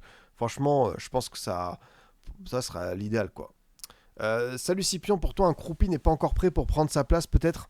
On en a parlé, je crois que quelqu'un l'avait dit parmi les avis, les prédictions foot européen, c'était Elie Junior Croupi sera dans la liste de la Coupe du Monde. Je trouvais que c'était hyper audacieux, hyper osé, mais qu'en même temps c'est un joueur qui a terminé meilleur buteur de Ligue 2 avec des gros standards à 19 ans.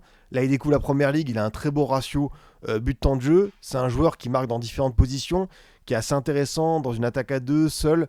On ne sait pas trop quelles sont ses limites, son plafond de verre. Donc pour moi, et Junior Croupi, ça peut-être être trop juste, mais dans un coin de ma tête, c'est une possibilité que j'écarte pas. Parce que, et dans une équipe Bournemouth qui a fait grandir tellement de talent, après il faudrait faire, tu vois, 5 mois en marquant encore 10 buts en PL, peut-être pour se rapprocher des critères désirés par Dédé. Mais c'est une belle option pour 2028, je pense. 2026, je pense que ce sera peut-être trop tôt dans ce sens, quoi. Donc on va voir pour le bon Randal Colomani comment ça va s'opérer. On a également Oscar Bob, jeune talent de City qui est un club très actif dans les deux sens durant ce mercato. Et d'ailleurs, c'est vrai que quelqu'un l'a dit, très juste, on a beaucoup parlé lors de l'arrivée de Ryan Cherki d'un fameux joueur des Citizens qui devrait arriver à l'Olympique Lyonnais. Alors, on va voir, hein. Il reste encore 5-6 jours de mercato. On a eu tellement de noms évoqués. On a eu Makati, on a eu, comment il s'appelle Nico O'Reilly avant qu'il explose. On a eu Etcheverry qui a été rappelé de son prêt à Leverkusen, qui a été envoyé à Gérone. On a eu Djoumaba qui a fini à Nice. Oscar Bob, ça a été une des possibilités avancées. On a eu aussi, il y en a un, c'est Simpson, non? Je crois qu'il y a un joueur qui son nom c'est Simpson. Donc je vais peut-être revoir l'effectif de City pour tous ces jeunes dans ce sens. Bon, gardien de but, je pense pas. Kuzanov, ça aurait été fou, mais pareil, j'imagine pas. Max Allen, vu les débuts, ça va être compliqué. Rico Lewis, je pense pas. Calvin Phillips, à mon avis, non. Qui est prêté du coup à non éligible, qui a été écarté de la liste. Et après, non, en vrai, j'ai du mal à imaginer un jeune de City euh, bouger comme ça. Mais c'est vrai qu'on a tellement annoncé que finalement, en fait, c'est ça. Je pense que John Textor, c'est un contrat oral. Genre, ils ont dit, mais c'est promis, hein, vous me l'envoyez le joueur. Hein. Enfin, on signe rien, mais moi, John Textor, voilà, vous me connaissez, je suis jovial, on peut se serrer la main, le joueur il va arriver, oui, vous en faites pas, monsieur Textor. Et là, bam, DNCG, tout le bazar, Michel Kang qui récupère le truc, et je pense que quand ils se sont retournés en disant, mais attendez, City, ils devaient pas m'envoyer un joueur. Et là, 31 août, à part peut-être un adjoint ou un obscur data analyst, tu vas pas pouvoir avoir beaucoup de monde. Non, en vrai, d'un point de vue terre à terre, ouais, Echeverry pour être en 10, ça aurait pu avoir du sens. Djoumaba, n'oubliez pas que avant que ce soit difficile pour lui à Nice, il sortait de 5 mois très intéressants à Lens. Après, tu avais Makati qui a finalement rejoint Nottingham. Donc il y a quelques joueurs, j'ai pas envie de dire que peut-être se faire quand même. Mais là, Oscar Bob, ça sera pas du côté de Lowell. Dommage, hein, Oscar Bob, Hendrick, Afonso Moreira et Chouk et Morton et tous ces bons joueurs, Tolisso, etc. Ça aurait été pas mal. Mais du coup, Oscar Bob, qui devrait rejoindre Fulham. Sky Sports a annoncé que les négociations entre les deux clubs sont toujours en cours dans une atmosphère positive. Bob est l'un des noms prometteurs de Manchester City, ayant attiré l'attention grâce à son niveau exceptionnel. Alors c'est vrai que malheureusement, Oscar Bob, on a parlé de peut-être des blessures pour Kouamani, ce qui n'était pas forcément le cas. Oscar Bob, t'as la jambe fracturée, il a manqué 200 jours, 48 matchs entre City et la Norvège la saison dernière, il a du mal à revenir. Là, il s'est blessé à l'ischio, donc un joueur fragile. C'est dommage, hein, parce que le talent, il est là. C'est un 2003, il a que 22 ans, donc ça se relance. Hein. Je lui mets pas du tout une croix dessus. Le truc, c'est que c'est un joueur qui, pour moi, a besoin d'enchaîner et surtout d'avoir un rôle un peu plus de titulaire primordial. 47 matchs, tu vois, avec City, mais avoir peut-être le temps de jeu, c'est 1722 minutes. Donc, en cumulé, tu fais 1722 divisé par 90, tu dois être à 20 matchs, même pas 20 matchs pleins. Donc, au moins, tu as une première donnée. Un joueur qui a fait pas mal de du 21, du 18, du 19, qui a fait beaucoup de Youth League, qui a 3 buts et 4 passes D avec City. Et avec la Norvège, c'est 16 apparitions pour 2 buts. Et il a été passeur contre l'Italie. C'est vrai qu'il avait fait une très belle entrée. Donc tu vois, on l'a quand même appelé sur les derniers matchs quand il était revenu. Donc je pense que normalement, il sera à la Coupe du Monde. C'est pas forcément pour moi. Enfin, c'est pas forcément pour moi, je vais en dire l'objectif mondial, bien sûr, qui doit arriver dans une Coupe du Monde dans les meilleures conditions. Moi, je pense que c'est bien pour lancer enfin sa carrière en club, parce que même si tu es un jeune très talentueux avec, tu vois, ce Oscar Bob, en club, on sent qu'à City, bah, il y a eu en plus un Semenyo qui peut occuper une place en plus. T'as Marmouche qui est revenu de la Cannes. T'as pas mal de joueurs. Enfin, t'as trop de monde, quoi. T'as vraiment des bouchons. Et pour lui, cette possibilité d'aller dans une équipe de Fulham, qui est une bonne équipe de première ligne, hein, tu vois, qui travaille bien. Marco Silva, c'est un coach que j'apprécie. Tu vois, Fulham, sans parler, 7ème. Très bon club. Après, vous savez qu'évidemment, en première ligue cette saison, t'as un giga ventre mou de United, 38. À Palace, 15ème, t'as 10 points. C'est pas grand chose, hein, ça peut aller très vite dans les deux sens. Mais Fulham fait partie de ceux qui sont plutôt dans la médiane supérieure. Et 7ème, tu vois, à 2 points de Liverpool. Après, c'est 32 buts marqués, 32 encaissés, donc parfait pour l'équilibre. Mais ouais, quand tu vas voir peut-être quelques joueurs de l'effectif, tu vas te rendre compte. Et c'est ça que je trouve fou dans la première ligue actuelle, c'est que t'as des joueurs, tu te dis, mais est-ce que ce gars-là, il peut pas être titulaire dans une équipe de Ligue des Champions hors Angleterre? Genre Anthony Robinson, tu vois, qui a été un des meilleurs latéraux gauche de PL la saison dernière. Calvin Bassey, qui sort d'une canne monstrueuse avec le Nigeria, qui a déjà joué la LDC avec les Rangers et l'Ajax. Sander Berge, j'aime bien. Sasa Lucic. Harrison Reed, qui a mis un but de fou. Emile Smith-Rowe, bah, tu vois, en termes de joueurs talentueux, pour qui peut-être le plafond Arsenal était trop haut, mais à Fulham, ça s'éclate. Harry Wilson, qui est sur une saison dingue, qui a déjà 28 ans, mine de rien. T'as Iwobi, t'as Kevin, petite pépite qui sont allés chercher chez nos amis du Shakhtar qu'on a évoqué tout à l'heure. T'as Chukwueze, t'as Raúl Jiménez, t'as Rodrigo Muniz, qui a commencé à marquer quelques buts, qui s'est blessé. Tu vois, effectif, sympa. Franchement, l'effectif, il est propre. Hein. Il donne envie. Donc, même dans une équipe, j'ai pas envie de manquer de respect à Fulham, mais moins mise en avant que d'autres, tu vois des super joueurs de foot, tu vois des mecs, des internationaux, tu te dis qu'il y a quelques joueurs là, ouais, ils ont leur place à Dortmund, pourquoi pas à l'Inter, à Atletico. Ouais, c'est vrai que ça fait, je vais pas dire que ça fait rêver, je vais pas exagérer, mais tu rajoutes au milieu de ça Oscar Bob, tu vois, Oscar Bob, Harry Wilson, même si Oscar Bob, peut-être qu'il va occuper certaines zones, mais Iwobi, on sait qu'il joue plus bas au milieu de terrain. Ça va être intéressant de voir ça. Et ouais, Josh King, vous avez raison de parler de Josh King, qui est un jeune joueur qui a déjà marqué quelques petits buts à seulement 19 ans, et qui fait parler de lui comme l'un des plus grands talents du royaume. Donc Oscar Bob, je voulais m'arrêter sur lui parce que j'ai une petite faiblesse pour lui. C'est un joueur beau à voir jouer, un dribbleur, quelqu'un qui sent bien les coups, qui n'a besoin juste au-delà de la condition physique, c'est enfin d'enchaîner et d'être un peu plus installé. Donc dans ce Fulham-là, j'espère qu'il va pas juste être un nouveau remplaçant de plus, mais je me dis que c'est un transfert intelligent. Après, tu vois, il y a un monde où, comme tous les jeunes, entre guillemets, en échec en première ligue, on l'a envoyé à Dortmund. Mais là, dans ce Fulham-là, je l'imagine. Je l'imagine. Trop fragile, ouais, c'est ça, c'est très clairement la limite. Mitigé tout de même Smith Rowe à Fulham, sinon Liverpool serait sur Robinson. Alors Robinson pour remplacer le coup de billard à 3 bandes là, entre Tottenham, Liverpool, Roma pour Tsimikas, Robertson, tout ça, ça se comprend. C'est vrai que Smith Rowe, j'ai l'impression qu'il marque un peu le pas, on parle moins de lui. Lui qui avait vraiment bien démarré, qui était plus devenu un remplaçant, ouais c'est ça, 23 matchs, 3 buts, et peut-être plus un rôle de joker. Ça se partage quelques minutes. Après, là, tu vois, dans la bonne période de Fulham, il a quand même retrouvé un temps de jeu qui est pas mal. C'est vrai qu'il y a eu ce match fou, le 4-5 contre City. Et depuis, bon, ils ont perdu à Leeds, mais sinon, tu vois, ça a quand même fait 5 victoires sur les 8 derniers matchs. Donc, un beau bilan pour cette équipe, tu vois, qui a fait 3 défaites à ce moment-là. Peut-être ça commence un peu à chauffer, parce que vous savez qu'en Angleterre, ça peut aller assez vite. Mais j'ai l'impression que ça revient bien quand même pour lui, quoi. Dernier dossier que je voulais évoquer avec lui, c'est forcément notre ami Dro Fernandez, le joueur qui arrive au Paris Saint-Germain. Ça y est, c'est fait. Dro Fernandez est un joueur du PSG. Voilà, officialisé ce lundi par le club de la capitale, première recrue parisienne de l'hiver. Signé jusqu'en 2030. Il était sous contrat jusqu'en 2027 avec le Barça, mais le PSG a déboursé 8 millions d'euros, 2 millions de plus que sa clause libératoire pour le faire venir à Paris. Même agent que son futur entraîneur Luis Enrique, numéro 27, comme un certain Pastore.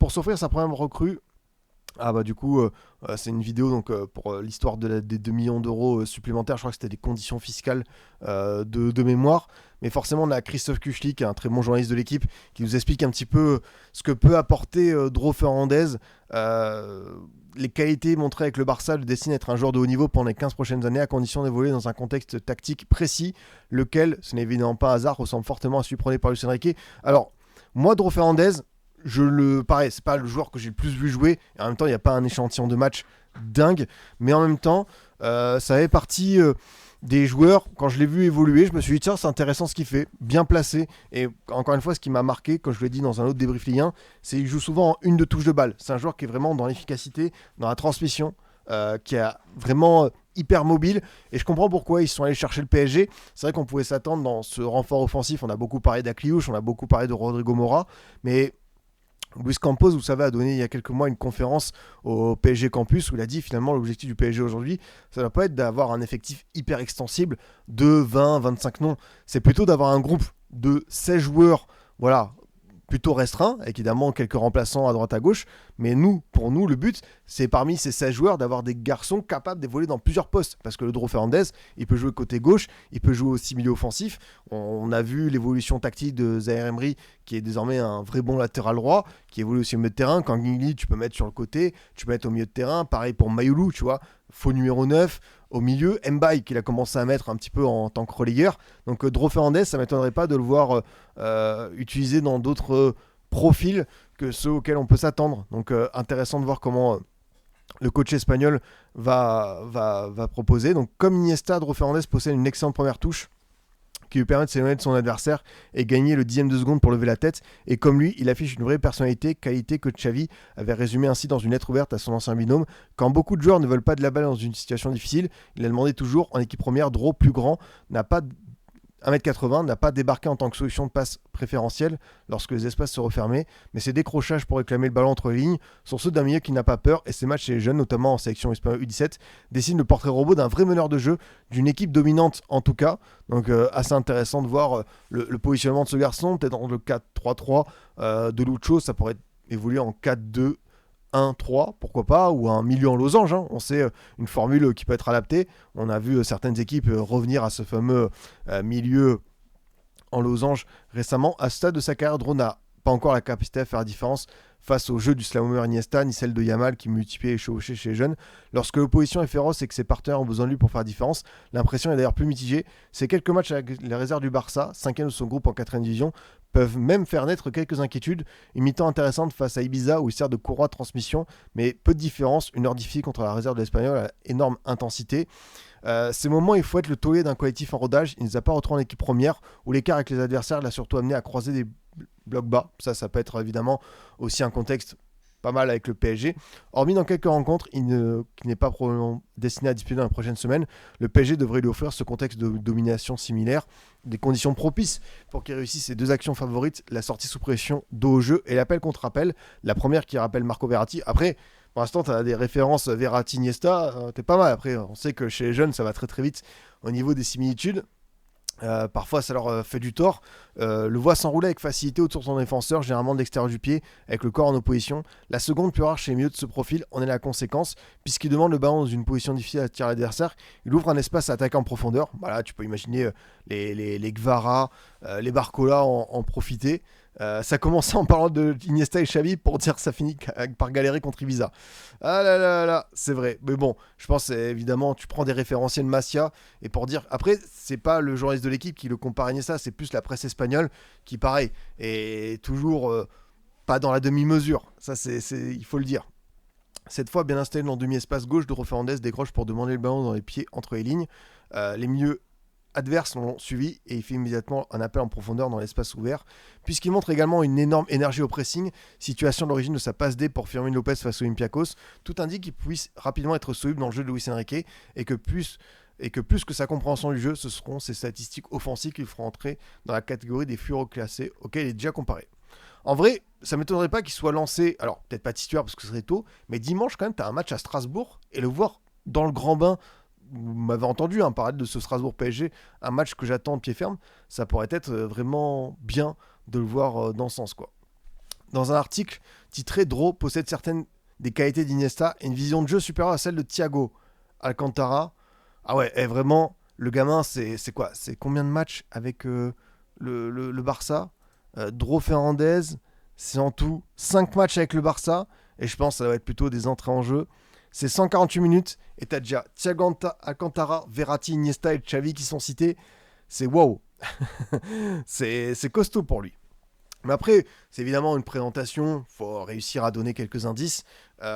Dro commençait juste à s'entraîner avec l'équipe première, deux de ses formateurs dressaient un parallèle qui saute aux yeux, qui soit théoriquement aligné dans l'axe ou sur l'aile.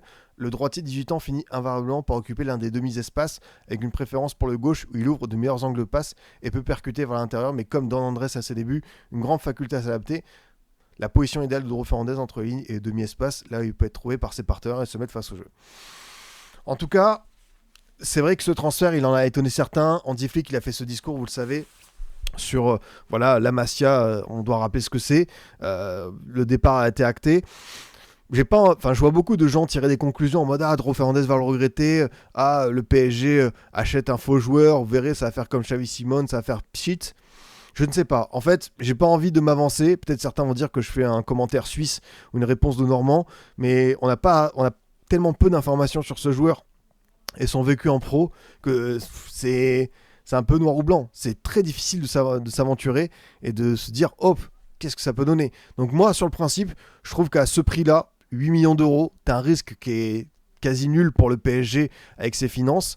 Je me dis que ça peut être aussi intéressant d'avoir une solution de plus sur le banc parce que tu as beaucoup de turnover, tu as beaucoup de blessés, donc avoir un joueur en plus en attendant peut-être d'en intégrer d'autres de la réserve. Et on a vu d'ailleurs des Njantou faire pas mal de joueurs différents. Pour un joueur qui n'a jamais joué en pro, je suis avec toi et je suis le Suisse. Non mais c'est normal, on va voir. Mais en fait, Simone, c'est ça. Il fait pchit, puis il est vendu 50 millions. je parlais shit d'un point de vue sportif, mais évidemment, financièrement, la bascule, elle est géniale, quoi. Merci beaucoup, Floco, pour le petit raid. Ça fait toujours plaisir de te voir sur Twitch, ici l'ami. Donc, je voulais faire une petite présentation du joueur à travers cet article. Évidemment, il y a beaucoup d'éloges. On comprend aussi certains doutes par rapport à l'intensité contre la réserve de l'Espagnol. Tu vois, dimanche, Strasbourg, en termes d'énergie, c'est une équipe qui va te rentrer dedans. Mais dans une équipe dominante, est-ce qu'il n'est pas finalement dans le meilleur contexte possible pour s'adapter et lancer sa carrière parce que ça reste un jeune joueur, hein, mais lancer sa carrière en club, je pense que ça peut être assez sympa de voir notre ami Dro Fernandez évoluer comme ça. Comme toujours les amis, on va se terminer tranquillement avec quelques transferts qui ont été annoncés à droite à gauche. Allez, on va actualiser. Bon, on a 2-3 trucs qui se passent. Daniel Maldini, le fils d'eux, qui quitte l'Atalanta, qui est prêté à la Lazio. Voilà, la Lazio qui a besoin de renfort pour sa deuxième partie de saison. Ça c'est clair et net. J'aime bien parce qu'à droite, tu as les rumeurs de transfert. Ulysse Garcia, il a envoyé absolument partout. À Wolfsburg, au Hellas Vérone, comme son pote Lirola, et au Panathinaikos. Donc il y a du beau monde. Albert Grandbeck, ce Albert Grandbeck m'intrigue. Rumeur Hambourg. T'as lu pareil, quelle déception. L'an dernier à Rennes, on y croyait tellement. Et là, il est vraiment en train d'enchaîner les clubs. Il a fait Southampton, il est au Genoa, maintenant sera Hambourg. C'est quand même beaucoup. Ryan du coup à Bournemouth pour quasiment 30. Moussa Diarra, l'ancien Toulousain qui est prêté à Anderlecht par Alaves. Milan Djuric, avant-centre qui est cédé de Parme à la Cremonese pour un peu plus d'1 million d'euros. Sarmiento, ailier gauche qu'on connaît bien, Brighton, qui est prêté à Middlesbrough. On a quoi également? On a Nassi Ounouvar, ancienne pépite de l'Ajax, qui reste aux Pays-Bas, qui est prêté par Twente à Almelo. La carrière, elle sent pas très bon, hein. Quand ça commence comme ça va peut-être être difficile pour lui. Rabien Zegula, un transfert qui concerne la Ligue 1, qui est prêté par Strasbourg à Nuremberg. Bah voilà, tu vois, hop, on te reprend Demba Diop, mais en échange, on te renvoie un autre joueur pour celui qui était à Montpellier la saison dernière. Franco Vasquez est toujours en activité. C'est aussi un joueur, ça rappelle le Palerme ou même Séville, qui est prêté, qui est cédé par la Cremonese à Belgrano, lui qui rentre du coup en Argentine. Qu'est-ce qu'on a d'autre comme petit transfert sympa? Fer Lopez qui est prêté de Wolverhampton au Celta Vigo. Guido Rodriguez, on l'a évoqué, qui file à Valence.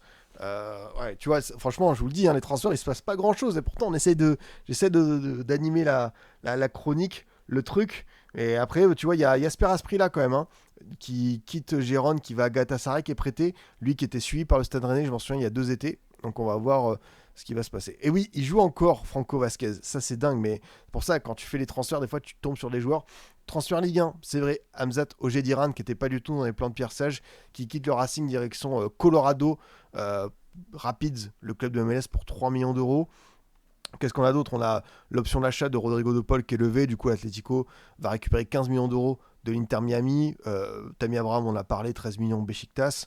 Et ensuite, je pense que les transferts ont déjà tombé. Ah oui, Frédéric Gilbert qui quitte Lecce, qui est libéré. J'ai l'impression qu'il va s'engager avec Nantes. Donc un renfort de plus pour la mission maintien des Canaries, où évidemment, il suffit que tu aies 100 matchs en Ligue 1 et Nantes vient te chercher. Donc Ibrahima Sissoko, Ganago, Rémi Cabella, Dever Machado et Frédéric Gilbert, hop, rejoint cette catégorie-là.